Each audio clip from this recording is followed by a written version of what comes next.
Good day everyone, I am Jillian A. Briones. Today we will be discussing about the general system theory of Ludwig von Bertalanffy together with my co-reporters Aljo Barbualan and Biang Zomaira and Bilan Janamay.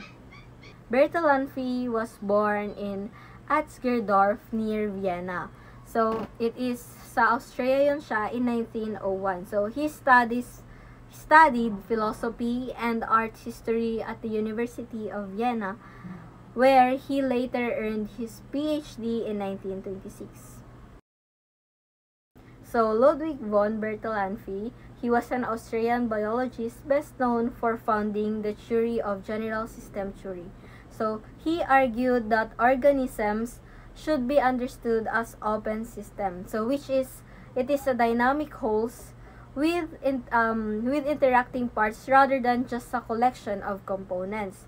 And Bertalanffy's interdisciplinary work proposed universal principle applicable to many fields and influence areas like cybernetics, psychology, and business. So Bertalanffy developed general system theory as a way to find common principles and models across different scientific disciplines. So, naniniwala siya that the classical approach of studying systems by breaking them down into individual parts was limiting.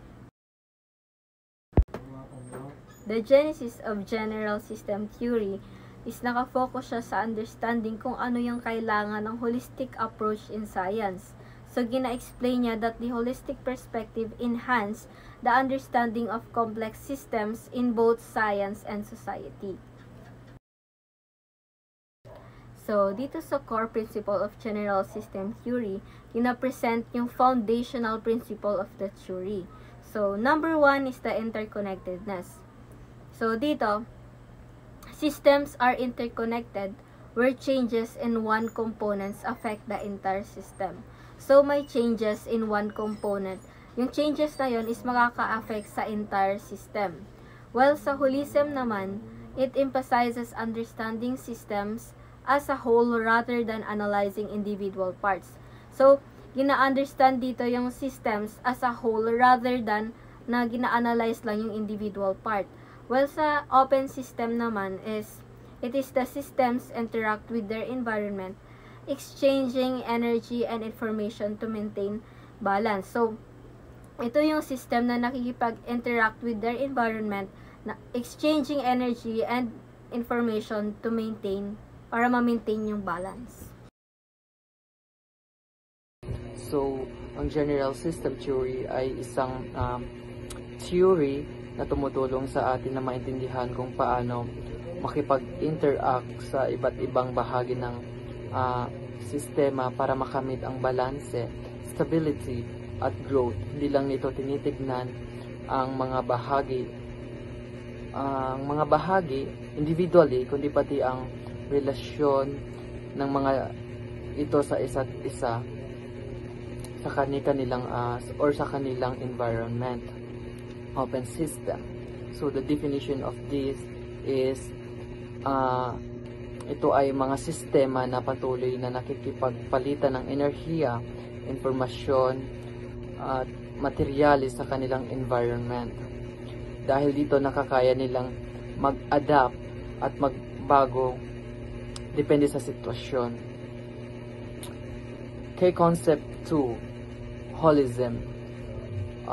Holism in general, definition of this is isang konsepto na nagsasabing dapat tignan ang isang sistema bilang isang buo. So, yon, isang buo. Hindi lang bilang simpleng pinagsama-samang parte. Number 3 is isomorphism. Ito ay tumutukoy sa pagkakaroon ng magkaparehong struktura o function ng magkaibang sistema. So, next is the understanding systemic approach. Ang systemic approach sa general system theory ay nakatuon sa relasyon ng mga bahagi ng isang sistema. Sa halip na pag-aralan lang components, tinitignan dito kung paano sila mag-interact at kung paano nagre-resulta ang mga ugnayan na ito sa kabuuang paggalaw ng system. So in general guys, sa kabuuan itinuturo ng general system theory na lahat ng bagay ay magkaugnay. Significance of general system theory. Understanding its impact across multiple academic disciplines and industries.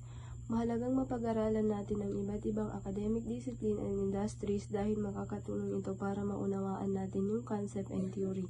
For example, is nagkaroon ng problem sa isang industry is makakabuo ka ng solution if ever na napag-aralan natin ang multiple academic disciplines. Application of GST in biology. General system theory has profoundly shaped various fields through its holistic approach. Ang GST ay nagbibigay daan to understand systems as holistic kung saan ang mga bahagi ay nagtutulungan para ma-achieve ang isang layunin. Importance of interconnectedness. Ang GST ay nagbibigay din sa pagkakaugnay ng mga sistemang biological such as ecosystem, population, and individual organism na nagpapakita kung paano sila nakikipag-ugnayan sa kanilang mga kapaligiran at sa isa't isa. Holistic approach to biology. This approach, hindi lamang tinitingnan ang organism na magkahiwalay-hiwalay kundi bilang bahagi ng malaking sistema. Halimbawa sa nursing, may isang pasyente na may chronic obstructive pulmonary disease na paulit-ulit ang paglala at madalas nagpapasok sa ospital dahil sa mga exacerbation nito. Hindi lang tinitingnan ang baga ng pasyente kundi ang kanyang tahanan. Halimbawa, may sigarilyo ba sa bahay, alikabok o usok ng kotse na malapit. So, ibig sabihin is hindi lang siya nakapokus doon sa main problem. Application of GST in psychology. Importance of systems thinking. Isang pananaw na nagsasabing hindi hiwalay-hiwalay ang mga proseso sa loob ng isang tao, lalo na ang mga proses sa pag-iisip, damdamin at kilos. Ipinapakita nito na may interdependence o pagkakaugnay-ugnay ang mga psychological processes sa loob ng tao. Halimbawa, ang ating emosyon ay maaring makakaapekto sa ating pananaw, at ang ating pananaw naman ay nakaka-impluwensya sa ating emosyon at kilos. Holistic approach to behavior.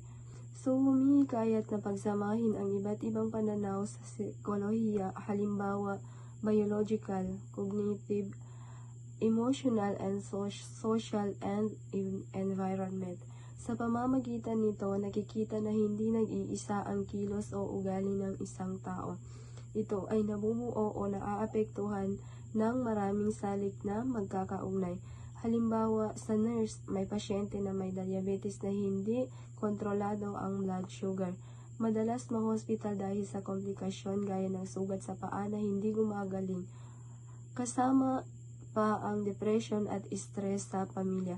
Kailangan i-check yung biological factors like yung blood sugar ng pasyente, kidney function, and psychological factors kung may anxiety ba siya or nadi-depress ba siya, and the social factors kung sinusuportahan ba siya ng family niya. Application of general system theory, importance in engineering. General system theory enhances engineering practices by promoting interdisciplinary integration, enabling engineers to understand complex systems and their interactions, leading to more effective problem-solving strategies. Practical application. GST principles are applied in various engineering fields such as systems design and project management, allowing for holistic approaches that improve efficiency, adaptability, and innovation in engineering solutions.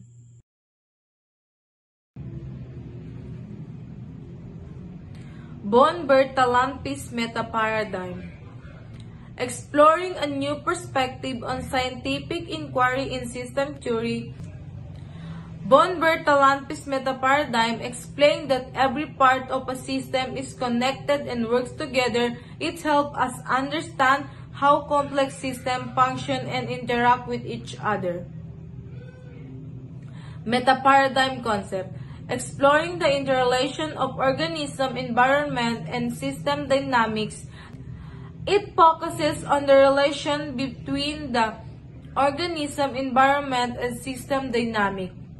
This means all parts are interrelated and change in one part can affect the whole system. Contemporary relevance. Understanding general system theory in today's complex world. General system theory offers valuable insight for tackling modern challenges and complexities. This theory remains important because it provides useful insight for understanding and solving modern challenges by viewing the world as a set of connected systems.